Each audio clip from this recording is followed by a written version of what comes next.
Guys, yan, meron tayong gulay, gagawin nating torta. Nilagyan ko na yan siya ng asin at saka konting black pepper. Ngayon, lagyan natin siya ng konting harina. Yan. Experiment lang ito, guys. Tingnan natin kung anong kalalabasan. Nilagyan ko siya ng 3 egg. Yan. Yung ating 3. Tapos, mix natin. Lagyan natin, guys, konti ng breadcrumbs. Yan.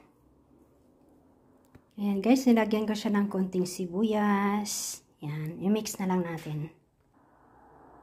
Ayan, guys, ready na po yung ating kawali. Meron na siyang oil. Ayan, guys, nilagay ko siya lahat. Hindi ko siya prituhin. Nilagyan ko lang siya ng oil. Tapos, lututuin ko siya ng ganito sa mababang apoy para maluto talaga ang ating gulay. Experiment po ito. Ayan, guys, sinakpan ko siya. Nilagay ko siya sa mababang apoy para maluto yung ating gulay at hindi masusunog. Experiment lang po. Ayan, guys, ang ating gulay.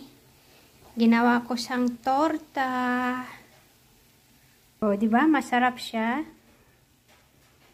Ayan, guys, ang ating torta na veggies. Yan, ang ganda niyang tingnan. Okay, guys, thanks for watching. Bye-bye.